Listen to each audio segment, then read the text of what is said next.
Hello and welcome to the Overly Animated Podcast, where we take animation seriously. We talk everything animation here, including The Promised Neverland, which we'll be getting into right now. I'm Dylan Hysen, and today I'm joined by Andy Potter.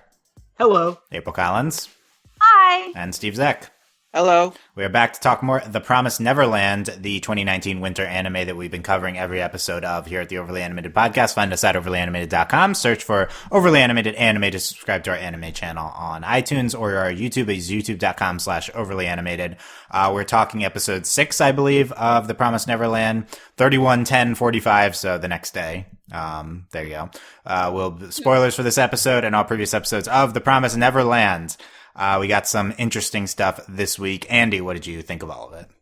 I really like this episode. I think this might be my favorite episode since the premiere. I really liked how Dawn comes off as very sympathetic this episode. I really didn't like Dawn last episode. In this episode, I really liked him. You like him punching everyone.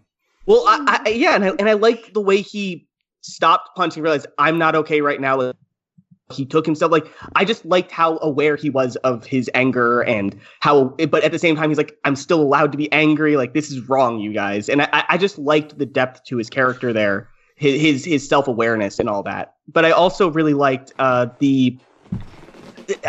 this midnight meeting with them was really, really great. And I also really liked the tenseness of the mom in her office and them being in her secret room. They're just a lot of stuff happening all at once. And then at the same time, we also got more world building with this William Minerva thing and this Morse code stuff. And so I really like how we're spreading out, fleshing out the world without ever leaving the house yet. But I'm really, really ready to leave the house. I am ready now. I want to see what's going on outside. And this show just keeps building it up, and I'm ready to see what's out there because there's going to be something crazy, I'm sure. And I'm just really excited for it. There's nothing outside, so we can't leave. Yeah. That's going to be the season cliffhanger. It's just the Truman Show. There's actually no demons. I told you. It's the truth. Yeah, that's what we've been saying. Yeah. Okay. April, what do you think of this episode? I liked this episode. I may not be as high, just because at a certain point it kind of felt like it dragged on, even though it was the same 22 minutes. I don't know if I just wasn't super. But I feel like Dawn was also a breakout star of this episode. So I agree with Andy about that, just because we kind of got to be a little bit more of his character. And I just felt so bad for them. As soon as they showed Little Bunny, I was like, oh no, this episode is not going to go well for you, sir. You're going to need a hug or something. And then when he was punching people, I was like, oh no, Dawn, why? But I really felt for him, and I'm kind of glad that we've told the whole truth to Dawn and Gilda, simply because they needed to know. And I think it's going to make Emma and Norman and Ray's lives just a little bit easier in planning all of this. Despite the whole Ray going behind Emma's back and Norman and all of that whole thing. I really liked a lot of the tension of this episode too.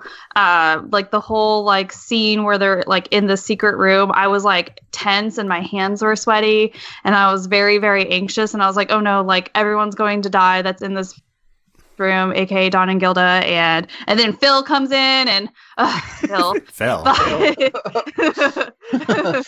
So and I guess I like that type of anxiety in a show, but I also don't like it. So kudos to you, Promised Neverland writers, for making that happen and making me feel that. But I want to know what's under Ray's bed because they didn't show us. Yeah. And that was my biggest thing, is I was like, what's under the bed? And that whole thing. I don't know if I was super duper into the Minerva thing, just because I feel like that's a little far-fetched that he would actually still be alive, but I appreciate Emma's enthusiasm about the idea and concept. So I guess that's all my feelings summed up.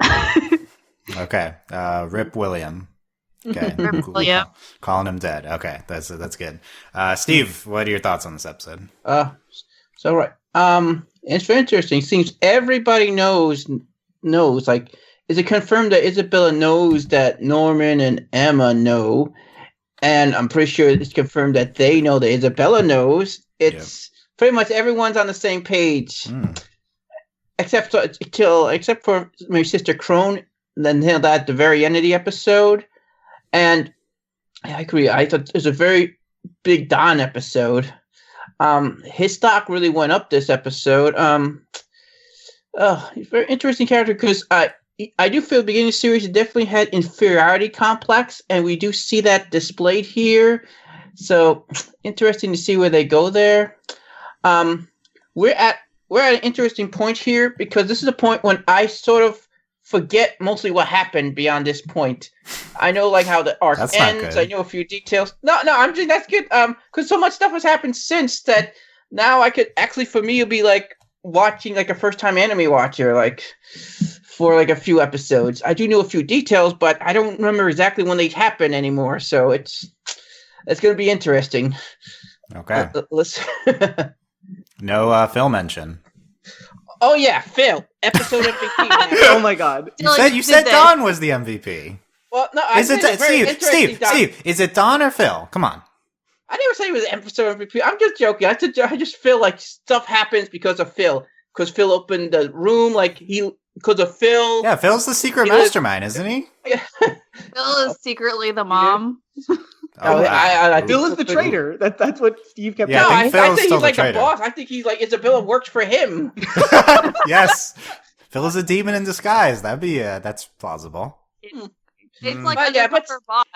But seriously though, Don was awesome in this episode, and cannot underestimate though Gilda, who's really a very consistently good character. Besides our main three, and I'm hoping to see definitely more Emma Gilda interactions because I think they have a good duo right there. Yes, no, that was not in this episode though. But yeah, I'd like to see more Emma Gilda as well. We haven't really gotten into that. So I really loved 4, episode 4. That was the traitor reveal episode. I thought that was like the high point since episode 1. Then I thought last week was pretty good. It was okay. And this week is also okay. Interested in the fact that I contrast with Andy here because I did not like the midnight meeting scene in the dining hall. I thought that was like the show at the most shonen, right? I think that's generally the Promised Neverland for me. It's like when it's super shonen anime, I'm not super into it, but when it's not that. Anything else, which is most of the time, it is a good show. And we had a lot of music swelling and yelling at each other and punching people and platitudes and so. So I don't know. Maybe I could be convinced, but there's some stuff I wasn't crazy about. Then there's some kind of interesting things. Nothing really jumped out as like spectacular though. So I'm a little, I want some stuff to happen here. Well, why don't people? Yeah. Let's get some people dying and stuff. Let's. You want the demons? I want the demons back. Let's kill some more children. I mean, come on. What are we watching the show for? We already have one demon. Hanging among us. Remember we? Oh yeah, it is Phil. That's true. It is Phil's Phil. the demon. Yeah. Okay. Let's start at the top here with Phil, the biggest part of the episode. I don't know what the biggest part of the there's we could talk about Phil. There's what else is the lead story? It feels like this random I feel like he's mostly just a device to sort of I don't know, justify random plot things that they're throwing at us. Yeah, well, okay. Here's where we start. Is the end of the suspenseful end of last week's episode. The door opens and Don and Gilda are about to be caught. JK, it's Phil in the beginning of this episode. Man, I don't think though that was in the manga. I think that it was Isabella in the manga. I think that all that whole thing is just added stuff. That's interesting. So do you like that the anime has spotlighted your fave more, Steve, and Phil? My arms are my fave. No, he's your fave. It's okay. Phil. You have to be. He has to be your fave, Steve, because you've messed with my perception of the show. Right? It's your fault. All right, Phil's gonna be like the main villain of the main villain. That's what we assume now. Boss, I'm telling you. Well, I do secretly don't think though he is too smart for his own good. Which he's very suspicious that no one can be that smart at that age, really. I mean, he'll live to be 12. I'm so proud of him. Wow, good job, Phil. And Andy, what did you think of concluding the suspense with like this? Was it underwhelming? Was it okay?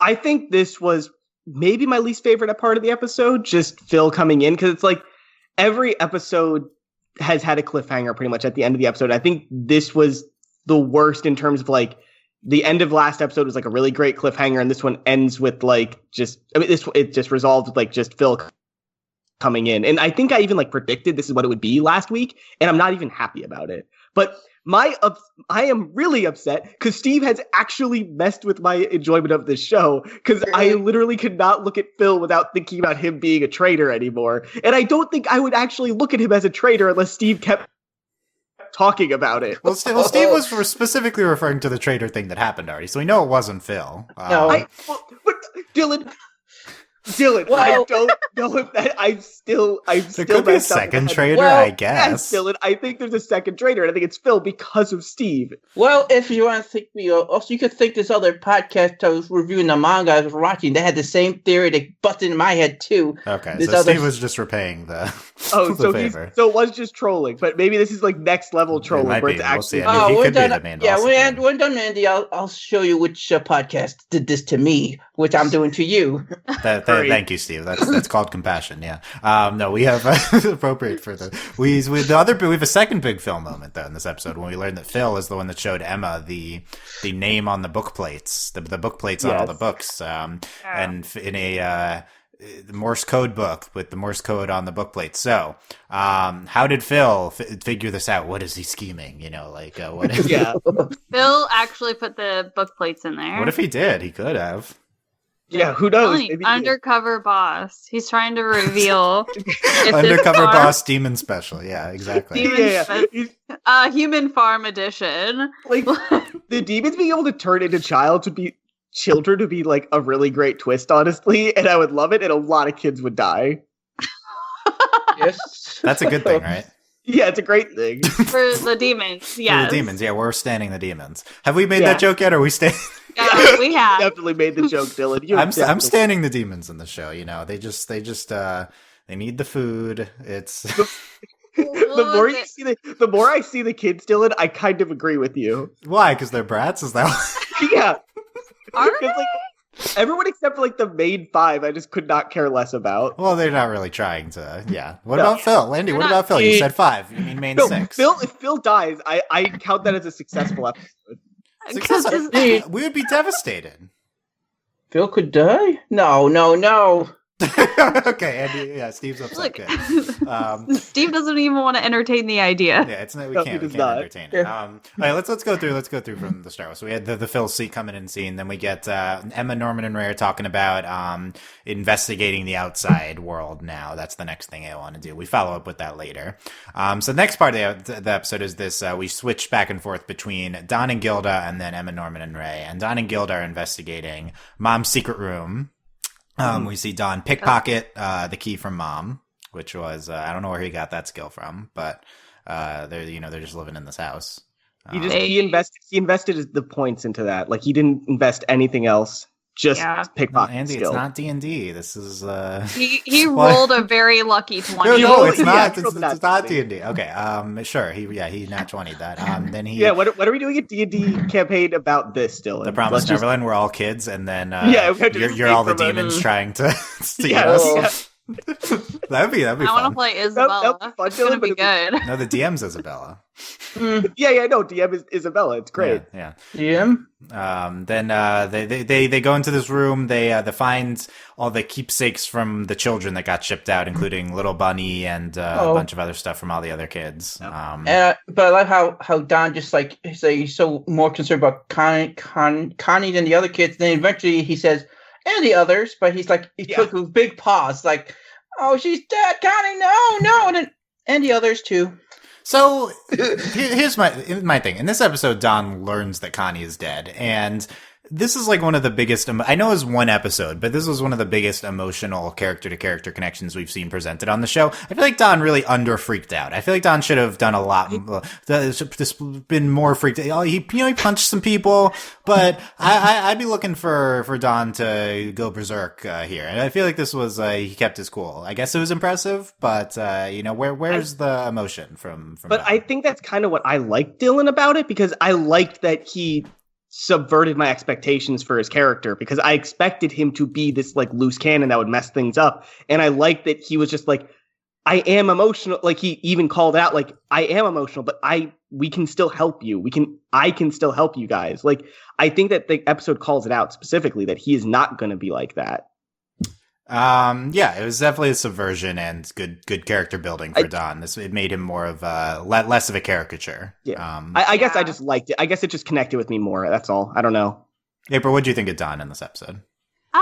I liked it too. I mean, I can understand wanting him to freak out, but I also put these kids on like a higher like platform of intelligence and maturity, simply given the fact that they're so much smarter than me. So, I like especially Phil. Especially Phil. But like, it's kind of interesting too because like you would think that whenever he found Little Bunny, that would be like the point in which he's like, okay, this is like. That's where he would freak out, but he didn't, and then it almost takes Gilda sort of like, I don't know, convincing him like, yeah, but like, wouldn't they have been able to ship it like if she was still alive, that kind of thing, and maybe it was just like her processing it as well, but like that was kind of like the turning point where I was just like, and then he goes and he seeks like the truth, and so I thought that was great too that he. You know, he still kind of held on to that hope. And then, of course, whenever he started punching people, I was like, all right, you know what? You've earned that moment in the light to punch people because, one, they did lie to you and all of that. But, like, also, you know, they lied to you about, like, someone that was very, very dear to you, like, not being dead. And, yeah, they were doing it to protect you. And I can understand being upset about that, too. Yeah. So. Gave false hope. And I do think the real betrayal definitely was Emma was a part of it. I think they would suspect, like, maybe Ray could do something like that, or maybe even Norman. But Emma, of all people, that definitely cut at the heart. Well, I think the people, like the children, sort of see Emma as like that motherly figure. So that, like, I don't know, maybe that's why, like, it, I guess, hurt them most. But I understand. I'm a little bit, I guess, I'm more understanding than most people. Mm-hmm. Of this very specific circumstance. Yes. Of being someone lying to you for your own mental well-being, knowing that all your friends are dead. That maybe more understanding of that. A little bit, just given the and like I guess the other thing too is that like it does. I feel like he kind of comes to grips like it doesn't do anybody any good if he freaks out. Yeah. So, like they would be in a much, much worse place if he like freaked out. Like he could just like start throwing things and I'm going to go tell mom and like start running down the hall and going and telling mom like that would just make like blow the situation up. And I think it's another thing too for him to accept the fact that like this is a life or death situation and probably reacting in that way is not going to like bode well for his own safety. Especially in that situation, like in that room, in that secret room, if he draws attention to them. That's true. Yeah, I think it's a good look for Don. I think at the very least the way he comes. Well, we'll see later if we agree. But then they find the transmitter that Mom's been using to talk to the demons. Then we get this suspense of Isabella coming in, but apparently this kid Eugene comes in with the key before they get found out. And I believe the implication is that Don and Gilda told him to come in.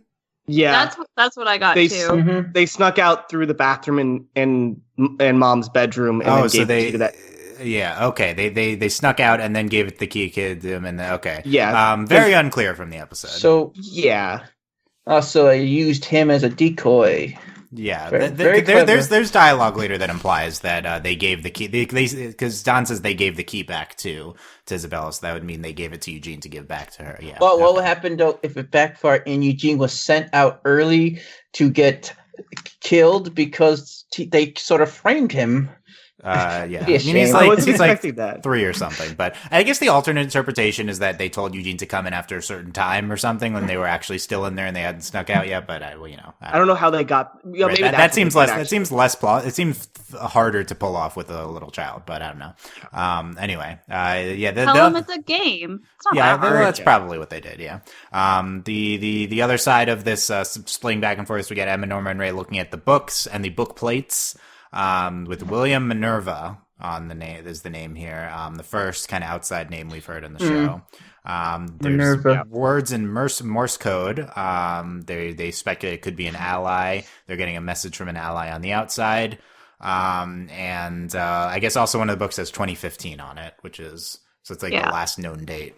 I think it's implied that all the latest date on all the books is 2015. Yeah. Which I think goes along with what we've heard before. Like they said, all this technology, it's from 2015. So yeah, it seems like if we're looking at an alien invasion of Earth from these demons, it happened 2016 when the manga started being written. Yeah. Interesting. I'm sorry. I keep hearing name Minerva. I keep thinking it's a woman. Yeah. William Minerva. Yeah. Yeah, I know. That's the last name, but I just keep thinking it's a woman. Good old Bill. Yeah. Bill. Good old Bill. Yeah, we got this contrast of them being all optimistic from the bookplate stuff with we could go back and forth with Don and Gilda being like really fearful of Isabella. I thought that was really the best part of like the cutting back and forth was that moment. And Phil was the one who noticed the bookplate. So Way to go, Phil. He's clearly evil. Clearly. Or he's very clearly good. You know, that's also possible. Yeah, maybe he's Phil is the leader of the resistance. Yeah, exactly. He could be like the FBI agent, like the guy you suspect is the killer, but it's really like an undercover working for the FBI or the police. I think so. I think that's plausible. Yeah. Maybe Phil is actually a lot older than he looks. Maybe he's and then they purposely were like, "Oh my gosh, take this kid in so he can be farmed." It could be a little person just playing a role he looks here. Like a child, but so what we're saying is Phil is definitely someone in disguise. He's definitely not a child. Okay, I'm 100% convinced. Yeah, I think so. I think that we've cracked it. We don't know which side he's on, but he's definitely someone in disguise. He's in disguise though. That's all that matters. Okay, we're calling it here. Do we have this meeting in the dining hall at night? So we'll go through and then we'll discuss the scene. So we tell Don and Gilda the truth here.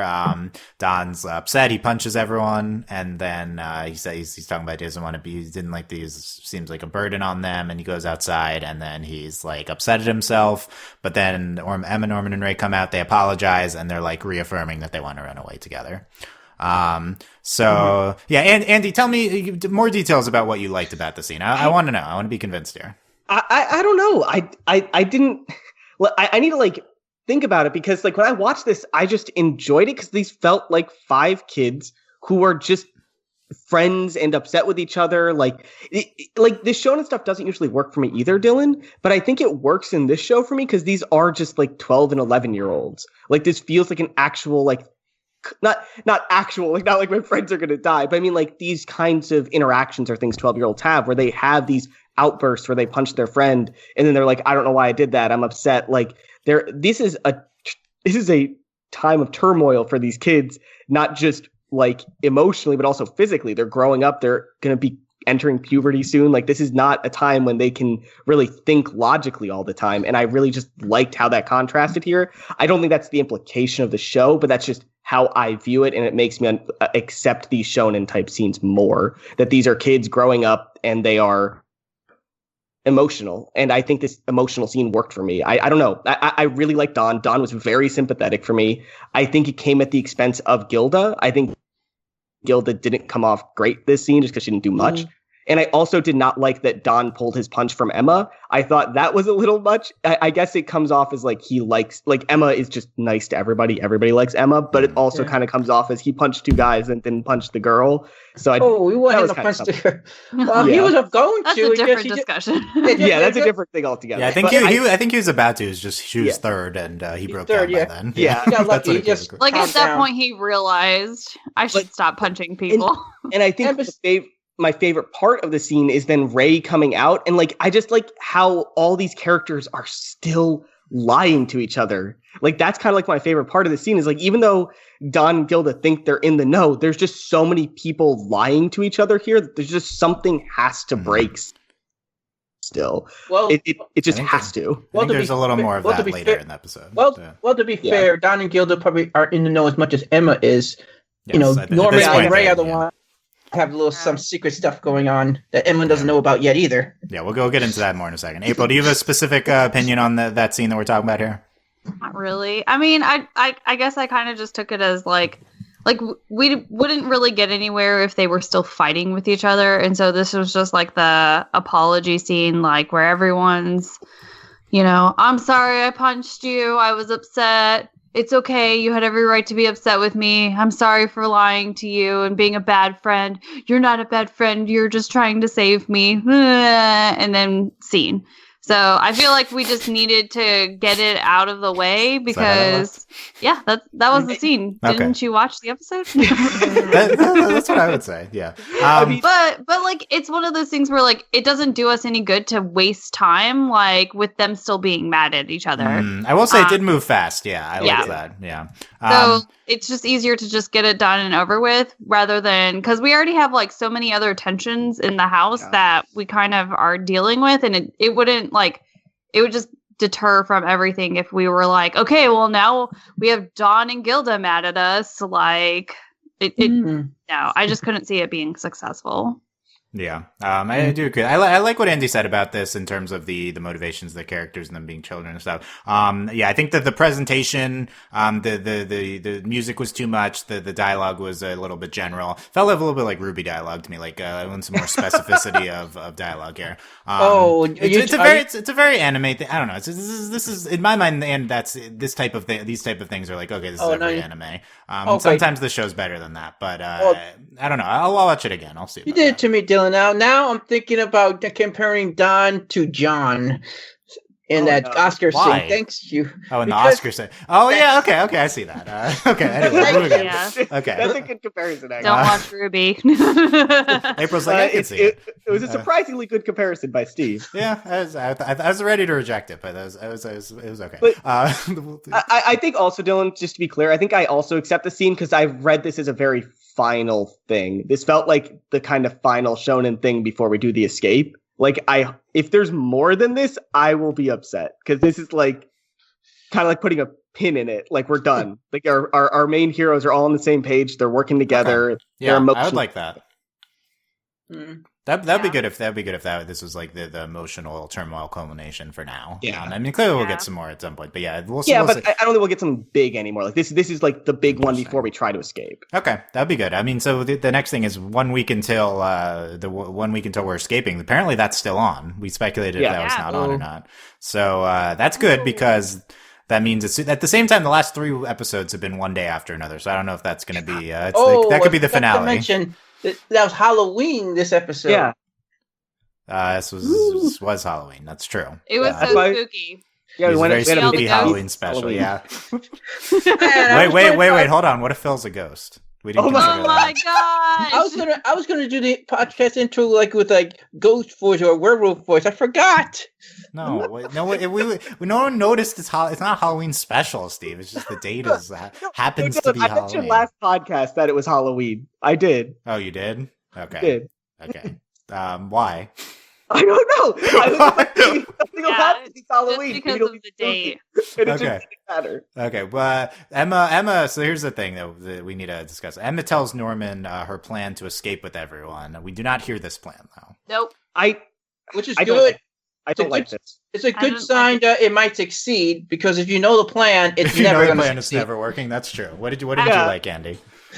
Oh, sorry. Did you say sorry, Dylan? What didn't you like about this? I just this felt very this was the part that was very anime for me, where we just like, oh, here's all these pieces we're not going to show you to raise tension because we're not going to tell you what's happening. So it's just I don't know. I'd rather know the plan and see them perform it well and just be tense about them being caught. Because right now I'm just going to be tense about like I'm going to be tense about things I don't know about, which I think is kind of unfair, which is what I kind of kind of liked about the show to begin with. Like we were always tense about things we kind of knew were coming. And this is just like, I'm tense about a plan that I don't understand, which is kind of a different thing, if that makes sense.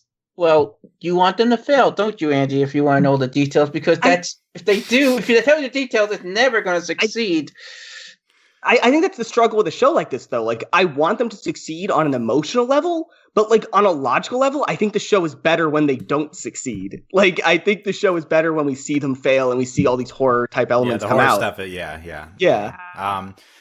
Yeah. I think it just depends how they execute on this. I think it's not a big part of the episode here. It's what but we'll see conceptually how it's dealt with later. But it is a little bit confusing because then we're talking about another plan in like 2 minutes after this, and I thought we were like just spilling the details of the Emma plan, but no, it's like a separate plan. It's like a more short-term plan. The thing with like Ray stalling Isabella. So I think that was not, it was too juxtaposed too closely with this, but once you sort it out, as Emma says, an unknown plan. So this is a big thing heading into next episode. Well, the other thing too is that's I guess concerning is that like Emma's only just now revealing this plan to Norman, but Norman's already like planning other things, and so right. So let's get into that, because and Norman agrees with Emma. They agree not to tell Ray about this specific plan, and then I believe Norman does specifically lie to Emma here about, they say, Emma's like, do you still think Ray wants to leave with everyone? He's like, yeah, I think so. I think Emma knows for sure that Ray does not want to leave with everyone. Yeah. And this is what I kind of meant when I was hinting at with like everyone's lying to each other. Like nobody here is on the same page. Nobody. So you think so what we do know is that Norman's lying to Emma. This is speculation by you that Emma is also lying. Because the key, I think the biggest, let's start with what we do know. So Norman and Ray last episode have this, big thing where, Ray tries to force Norman into doing what he wants with not taking everyone, even though Emma wants that, and also don't tell Emma. So like at the last minute, they're going to betray Emma and they're going to only take the 5 of them. So as far as we know, Norman is keeping the secret from Emma. We don't know what Norman's going to do. It seems like Ray also is a little bit unsure of what Norman's going to do because he's like, don't lie. If that was a lie, now I'll kill you. I don't think he said that, but it was implied. Emma said that last episode, like to Ray, like. You have reduced some shady and Emma shit. Also threatened Ray last episode, Yes. So here, Norman had a chance to tell Emma the truth and did not. That's notable because my big thing is like, okay, so the question is, who is Norman lying to? Is he lying to Emma here? Or is he lying to Ray last episode? Well, and I think the first instinct is we don't know. My first instinct is to say he's lying to Ray last episode because Norman's number one motivation, as far as we know, is his love for Emma. So that's another reason why I was surprised that he did lie to Emma so readily here. He's probably doing it for her benefit in terms of what's going on in his head. He probably thinks it's better for her to not, for him to take the burden on of Ray wanting to betray them here, and then he'll just subvert Ray instead of going along with him or something. That's my reading of the situation. Mm-hmm. I kind of wonder if Norman's planning something like to get maybe one of them to change their minds, and he's just stalling for time.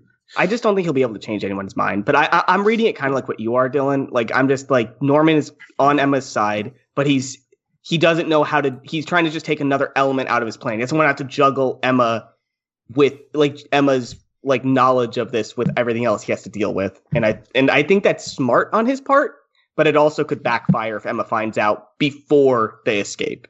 Well, and what if Ray decides to use the fact that Norman, like, is essentially keeping things from her against Norman later you know what I mean? Like, I think that's my biggest concern is that because we already know how sneaky Ray is, and obviously Norman is too, but my biggest worry is that, it's mostly in, like, Ray's, like, bow, like, what's going on with the situation. And so I feel like at some point Ray will decide to betray Norman and reveal to Emma, like, yeah, but Norman's been lying to you because he decided with me that we weren't going to save everyone. And, like, and then we'll get the drama of that situation. But I just don't think Ray would do that. I think Ray, like, as much as he thinks that they're safer to escape with all 5 of them, he knows that he can't sabotage any plans because that just sabotages their chance of escaping. Because in the end of the day, what he wants is to save the 3 of them.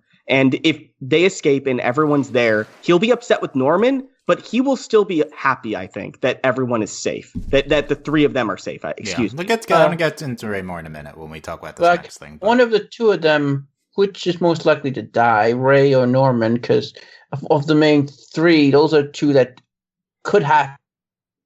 death flags on them. I don't think they will ever kill Emma. She's like the main character, so she can't die. But I mean, okay. Yeah. Briefly on that, I think like Norman is the male saintly figure, like he's like the pure good guy, the typical lead of this type of anime. And I think the fact that this is like a horror show that is subversive, I think inherently that puts Norman in the most danger here. Yeah. Like I think like Norman is the type of character that the show would do for maximum impact.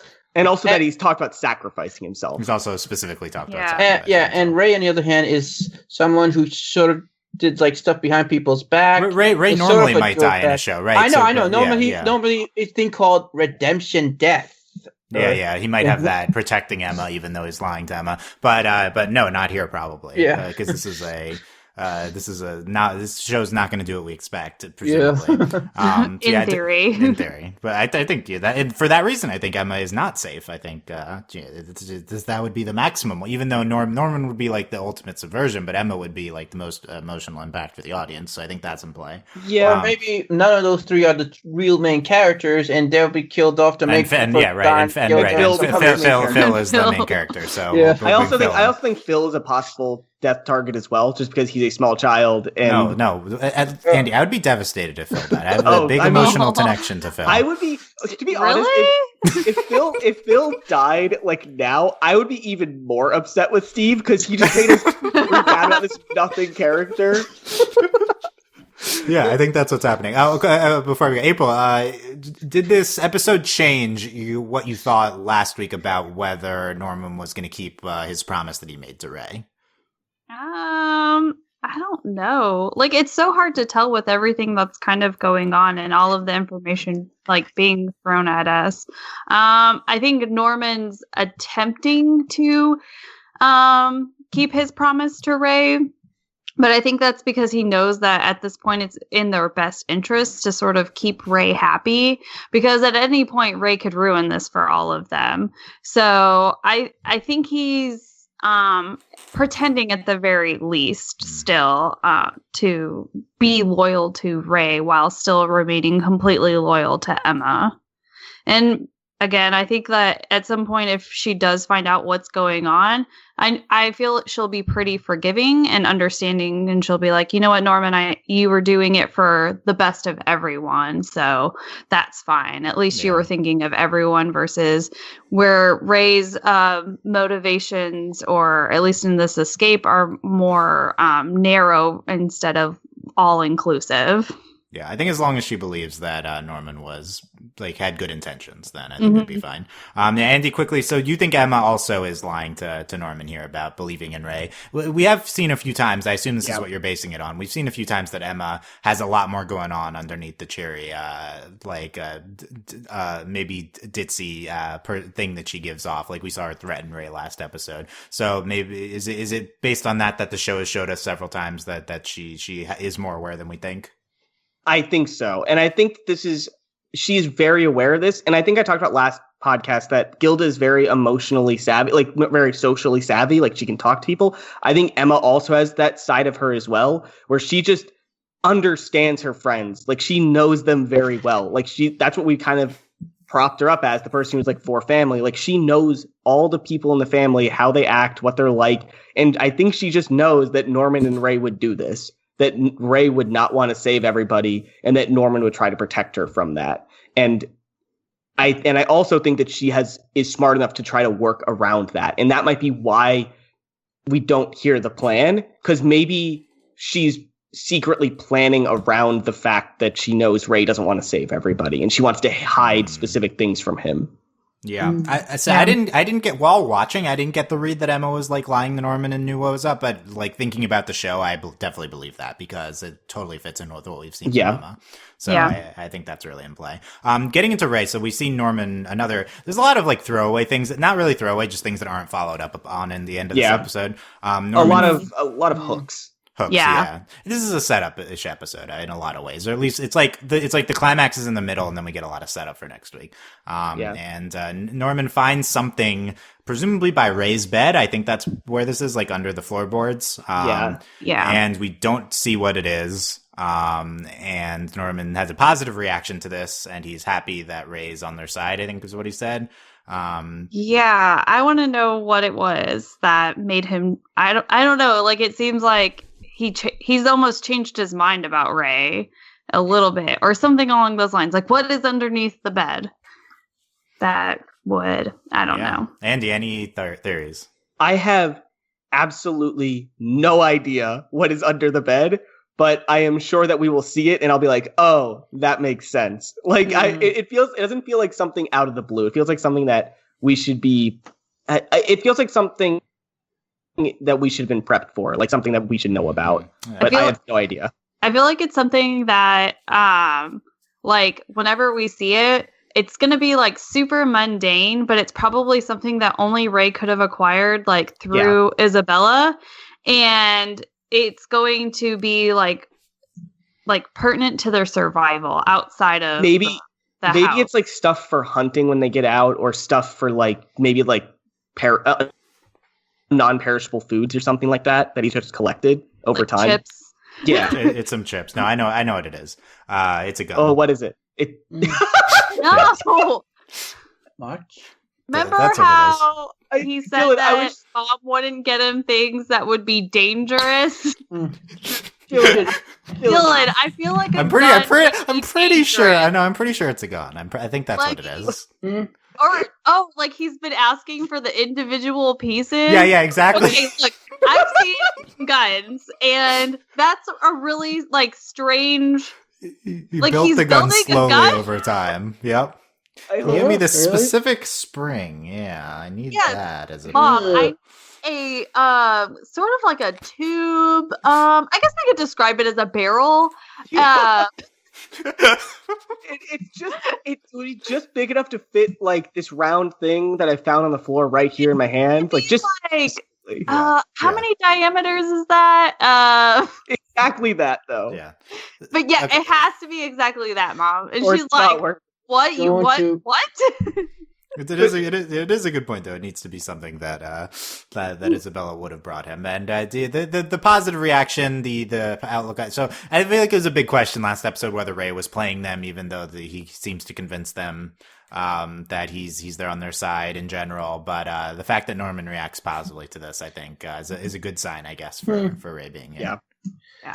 Well, we'll see. We'll see. We'll see. I'm not asking Steve what's under the bed because he'll tell us. He'll tell. Oh, yeah. He won't tell us what it is. He'll tell us something tangentially related, which will drive Andy crazy. Phil, Dylan. Let's be honest. Yeah. He'll talk about Phil. Yeah. He'll tell Okay. us it's a Phil costume. Okay. Last part's Phil costume. Phil costume. Is that what you said? Phil, that's what he said, Dylan.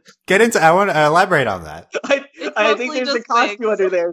That, like maybe they have super high tech, and they like maybe Phil's like just like a bigger person, but he's hologrammed as like a tiny person. You know what I mean? Like that's how the No, I demon don't hide- know. And of course, I don't know what you mean. That was nonsense. Got it. You know what I mean? No. Okay, it's a Phil costume or a gun. We've solved it. Next thing here. Or it's both. Dylan, it's both. It could be both. It could be multiple things. Yeah. It's actually a bunch of ski masks and No, it's a ski mask that like holograms your body as Phil. What if the hologram? What are you talking about? Okay, No, next wait. no, we're not. You really got off the rails here. Next is Rey is stalling Isabella with false info while they investigate like the forest, and he tells Isabella Norman's trying to kill her. This is yeah. such. This is- yeah. Well, yeah. He's smart. He's not telling total lies. Some stuff is sort of half truths and Well, stuff. so Norman does acquire like pesticides and stuff, but it was Yeah. presumably for this lie. Yeah. Yeah. Oh, that would make sense though. To Yeah. like, do you think that But- Norman is in on the lie? Yeah. Or, yeah. well, That's I the guess he would implication, I have to think. be From if From he the asked episode, you. Norman and Rey plan. Yeah, this, you gotta be consistent. But but it has to be like a lie that's believable. It has to be like gotta be in character, or else he's gonna figure it out. Here's my prediction. I think that Rey is telling the truth. He is lying about Norman trying to kill Mom, but I think Rey is going to try to kill Mom. Like, he's That would going make to try to sense. sneak that under there. Yeah, if you're Rey and you've been promised safety, but you don't believe it, and you're going to try to escape anyway, then I think you do try to kill it. I think I think that makes sense. Well, yeah. and then later on in the conversation, she confirms that like you're being shipped out in January. Yeah. Right, so that's the next thing. Ray is the next shipment in January. That's the last information. Ray is cool, but so Ray is fine with this, and Isabella's fine telling him. So presumably that means that is Ray getting shipped out to safety and not to die. Well, I took it as because Ray knows that they're going to escape in a week, that he's like, oh, like, I'm going to die in January? Ha! Right. I'm leaving in next week. That makes sense for Ray being okay with it, but why would Isabella just tell him that he's going to kill her? She's going to kill him soon. It's a lie. Well, which it's not happening in January.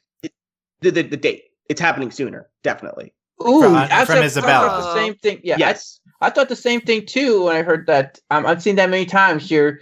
You just get a false sense of security, and maybe they're going to do their escape more earlier than they later. And Isabella wants them to do it later. And you're trying to subvert Ray, then sure. But just the surface level of the scene, Isabella is voluntarily telling Ray, yes, that he's going to be shipped out in January. I think she's not telling him that unless doesn't mean he's dying. Like, she wouldn't volunteer that information. Unless they're playing play at that game, like she's sort of telling half truths, he's telling half truths. They're both sort of lying to each other. Yeah, I guess, but I feel like they have an agreement that Ray is her informant. That Ray being shipped out means something different than all the rest of the kids being shipped out. And Ray doesn't believe it's true, but at least she's promised him safety. But you can always find new informants.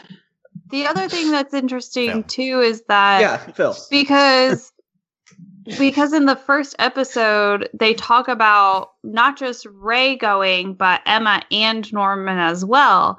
And so I'm wondering if Ray did Emma and Norman tell? No, because none of them know that they're all three the next ones to go. No, they left before then.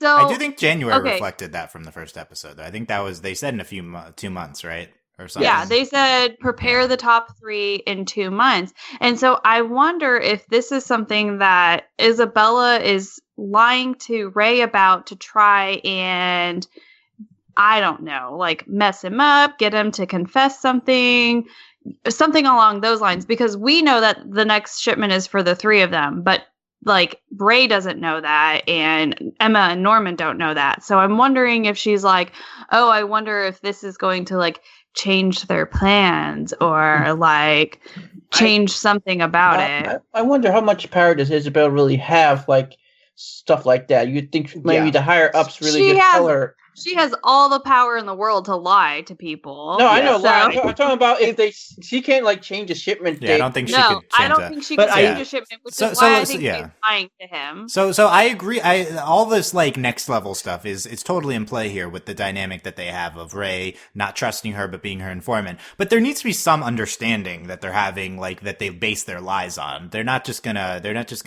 base, they need to have some sort of safety agreement. Like I think that's probably what's happening. The 2 month thing comes from like mid-October, I feel like early October. So it would, I guess, be a little bit sooner than they think.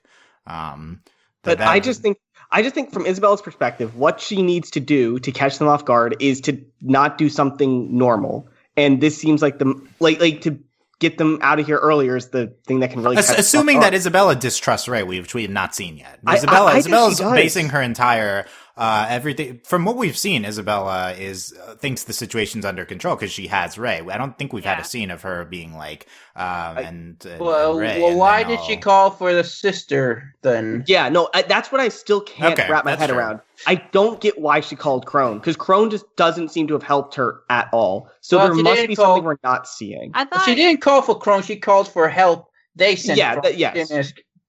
But I think, didn't she, well, at least what she told Crone was that, like, you're just here to do what I say. And when Isabella has a conversation with Ray, in a previous episode, he says to her, like, you brought her here because you don't trust me. And so...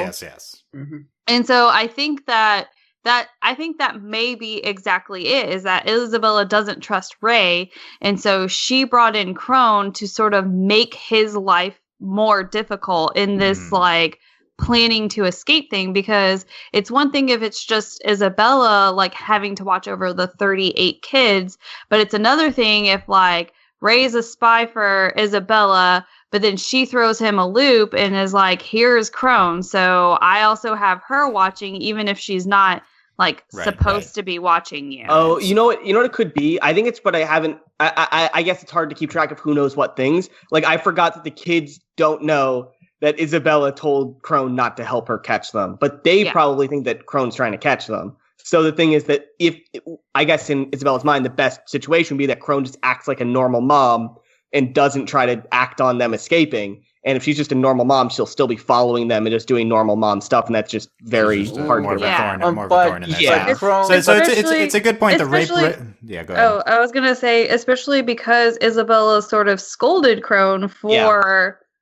trying to get involved. If that Yeah. makes any kind of sense. Yeah. But Is Crone it- is like still disobeying. If you Yeah, see. we'll get to Cronin in a second. It's Ah. a good point that Ray speculated that Isabella didn't trust her, but we don't necessarily know that for sure yet. But I think we know that they have an agreement and Ray distrusts that agreement, so presumably Isabella does too. Yeah, but that's an interesting thing to keep in play because this is one of our most prominent Isabella Ray scenes we've seen, and that's an important dynamic, I guess, because Ray is. Because we're more convinced that Ray is. We'll see what's under the bed. We're more convinced that he's on our side now. So Yeah. maybe next episode that'll come. Ray killing Isabella. I don't know. I feel like that's a thing That's definitely a thing. But that would with be the gun under the bed. Yeah, with the Under gun. the bed.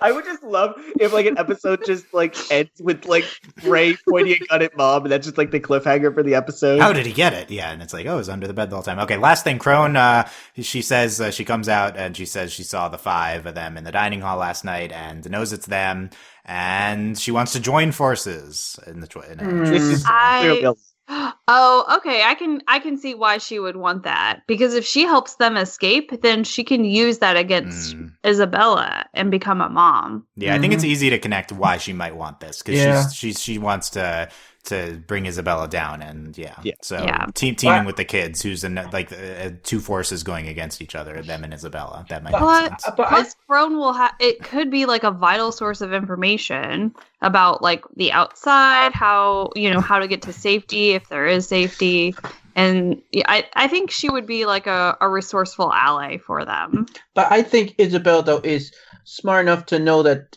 anticipating that Crone would probably disobey her anyway, so she might be a part of her overall plan anyway. Yeah.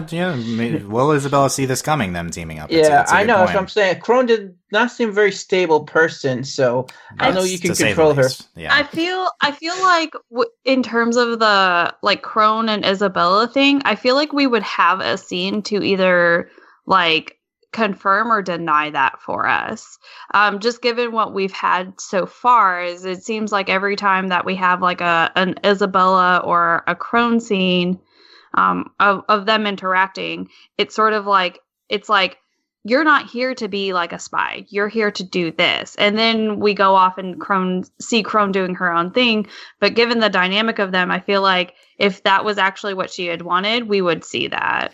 Yeah, I think Isabella's motives have been particularly obfuscated by the show. I think like we kind of we know where Crone's coming from, we know where everyone else, like Ray to a certain extent, no. But like Isabella, I feel like we've rarely seen those individual scenes like we saw with Crone after her. So I really don't know. I like that though. I do like that too. I Yeah. think like anything involving like how Isabella views it is kind of speculation. Because of I that. like that it's hidden, but I want it to be a good payoff. Like I want it to not just be that this was all she was doing. We're not seeing anything because there's nothing else there. Yeah, the Isabella shock death would be upsetting if we don't ever learn these things about her. So, And- wait. Agree. So you're saying like as much as Ray could kill Crone, is also a suspect to possibly kill Isabella? Yeah, I mean I that's don't think that's she too would do obvious that. though. Like I think she wants to take her down. She wouldn't just kill her though, because Yeah. the demons wouldn't promote her or something. But yeah, I think this is a good payoff for Crone because she'd been pretty absent from the last 2 episodes, and we started to slowly see her or someone spying on them, and then she pops out at the end here. I think it's good. We saw a bunch of her, then she was down for a while, or she was off screen for a while, and now she figured it out. It's 5 of them. She figured it out by just going to the dining hall. I've seen some people pissed off that they so recklessly held their meaning in the dining hall, where Crone could find them. Where anyone could find them, really? Yeah. Yeah, here's my counterpoint. If they went to like the forest, then they'd see it on the tracker and that'd be suspicious. But if the kids are in the dining hall, then that's like, okay. They're going just for a midnight snack. They're all getting milk together. Right. So Did Norman say just at the end, just before Crone appears, that she had a plan how to deal with her. So could maybe get that plan in motion. I think he was saying that he had a plan to not deal with. It was with Isabella. No, she said something about Crone. Like we got the wild card you gotta watch out is for Crone. He said something about Crone just before she appeared. I don't know if it was anything substantial enough. Yeah, I don't think so either. So look, Norman and Ray are just gonna kill everyone. That's what's gonna happen. I mean, with the gun under. With the gun, yeah. Yeah. So do we trust Crone with the kids here? Like no, not at all. I think know. yes. I kind of at least we know where she's coming from, right? Like we know she's anti-Isabella, so that's something. I feel like Crone's like motivations are very transparent, and so I'm kind of like I think she really does want to help them because again, like she has nothing like in her eyes, she has nothing to lose from helping them because look, Isabella let 5 kids run away, like. Why do you have someone taking care of that farm who would do such a thing or whatever? So I think that they have nothing to lose with Crone helping them. What if she helps to retrieve them and then she'd be the big hero and then she gets promoted that way as well? That's still the same. I don't know. Yeah. But like, wasn't there like a scene where we were in Crone's bedroom where she was like, "I'll act like helping them, then just hand them in to die." Like she's clearly stated that she's gonna pretend to help them and then just kill them. Like that's all that's going to happen here. All right, so you think she is lying when she says she wants to join forces? Okay. Well, no, I think she's going to join forces with them and then put them off to ship them away. I think we need her to build another baby doll. So I need another baby scene. Yeah. Well, because we only ever got like what's going on with Crone whenever she was talking to the baby doll. And while I was very excited for it to go away, I kind of miss it in this moment simply because I want to know, like, is she going to be a worthwhile ally to them? Yeah, so I guess she did say some things that might indicate she's not going to be good. But we also haven't seen her recently. So we don't know. Presumably she hasn't been doing anything. She's just been figuring this out. I don't know. I'm still interesting, though, if Crone ever attempted escape when she was a kid. And if she was a kid, if she was in a farm, yeah. Yeah. Well, they're all kids at one point, right? I mean, yeah, but I feel like not Phil. We all can't be Phil. Not the same childhood experiences. Yeah. How does Phil play into this potential? Okay, so we'll see. We'll see next episode. Will we trust Crone? Will Crone help them escape? Will the escape be next episode? What's going on with under Norman's bed? What's going on with them as escape plan? So all this coming into play here for next week. Yep. Yes. Andy, final thoughts. My final thoughts are that I realized as we were talking about this episode that I liked it less than I thought I did when we started. Because as we talked about it, I realized I had a lot less to talk about than other episodes. Like, I thought I enjoyed watching this episode, and at the end, I'm like, wow, that was a really fast 22 minutes. And I thought that was me liking it, but I realized that was just me kind of wanting more from it. I did really enjoy Don. I enjoyed Don a lot. I thought he was very sympathetic. But looking back, that's really the only thing in the episode that really, like, jumps out to me. So I guess I just have a different perspective on the episode now. How dare you? Phil jumps out to me. Well, okay, Phil jumps out to me because of Steve, though, Dylan. No. Phil is his own person. Okay. Yeah. And that gun jumped out at me too. And the gun also jumped out at me. Okay, so I've been imagining a pistol. Are you talking about like a bigger gun, Dylan? No. A pistol. Yeah. It would be too obvious if he asked for it's not like a machine gun. No. I would love it just like a mini gun just pops up out of the ground. Double barrel shotgun. I was just about to say, no, you can't have it because you poke your eye out. Yeah, exactly. You never eat a Christmas story. That's Yeah, I liked this episode. I'm just hopeful that, like I said, it still dragged for me, even though it's the same 22 minutes. But I guess there was a lot to sort of take in with this episode too, and hopefully not a whole lot of it is red herrings, and that, I don't know, I just want to know what's going on again. Well, Steve, final thoughts. Yeah, I actually have the opposite perspective of Andy, and that when I coming into this, I thought, man, I don't know much happened. What am I going to talk about? What are we going to talk about? And then I had so much to talk about in this episode. Yeah, there was a lot. There was a lot of so many Phil to lines talk about. That's true. That's true. Yeah. But yeah, and now we're getting into kind of no man's land for me in terms of my memory of what happened in the manga. So, like I said, so this is going to be an interesting ride for me. I'm going to be like you guys for the most part, unless I can just remember stuff I forgot about. So it's a red herring. He knows Phil's going to betray them next episode. Oh boy. Phil actually kills everyone with the gun under the bed. Phil finds it. Well, like I said, a popular theory though is like perhaps not popular theory, but a theory is that maybe Phil is the real main character, and like Emma and all them just sort of like a red herring main characters is a prologue to another a series with other main characters. What do you think that's a popular theory? We said that this podcast. Yeah, so it's art theory. I'm just excited for when we finally do Promise Neverland D&D that I can just throw a gun in there and you guys will find it and use it. You can do that. Yeah. Hope I find it under my bed. Promise Neverland, the after story where they've escaped and it's just an Emma and Norman romance. Oh my god! Yes. Yeah. Well, I still hope in epilogue Emma actually becomes a real house mother for a real orphanage that's not a front for a farm of demons. So that would be a little bit messed up if she was. Jokes on all of us. Emma actually does become a mom. Oh. Uh oh. Of a farm. That's the dark ending. Yeah. She's like, I can't believe I'm doing this, but here I am. This show. Wait, I got a question before we continue.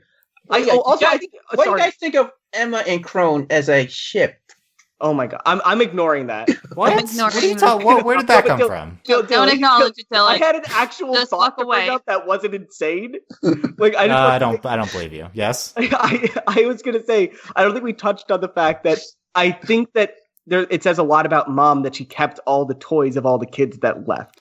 Oh, that's a good point. Why did she keep them? Yeah. I think there is an emotional core to Mom here. We're so late, there's not a lot to right. It hints that she does care about them. Yes. Yeah. I don't know about that. I think it's just one of those that it's easier to hide them. Right. It could also be that there's no garbage disposal, right? So you have to just hide it somewhere. But I mean, in episode 1, she did take down Connie's picture and hug it when she thought she was alone. Right. So it connects to episode 1 stuff. I agree. Yeah. Yeah. Sorry for bringing that up so late. To recycle them. She's like, okay, I have to get through these kids before I can reintroduce new toys. If she wanted to dispose of toys, she could just feed them to Phil. That's why she's the number one farm, because she knows how to cut down on costs. All the other farms are cost saving. Okay. Yeah. Okay. She's like, I recycle toys. Pragmatism looks like compassion when you don't know what's going on. She could just give the toys to Phil so he can eat them up and just dispose of them with his demon teeth. Oh, so he's a demon. That was okay. I got you. Ate humans, not toys. Not toys, yeah. Maybe they're toys as well. Okay. That's it. Overlyanimated.com for our future Promise Neverland podcast. Our Discord is overlyanimated.com/Discord. Come meme with us about Phil there, I guess. I don't know how much Phil memeing is going on so far, but we need to get that started. Support us via Patreon at patreon.com/overlyanimated. Thanks to our current patrons, especially our patron podcast, Lucas, aka Rocco, and thanks as always to our patron executive producers, John and Steve, Alex, and Hugh. Bunch of other stuff at overlyanimated.com, including the Dragon Prince season 2 this weekend. That'll be up Sunday. And Rackets Ladybug was this week, and Genlock, and all that stuff at overlyanimated.com. There you go. I don't know why that was so long, but whatever. Thanks for listening, guys. It's my fault. Yes. See you next time. Bye. Bye. Bye.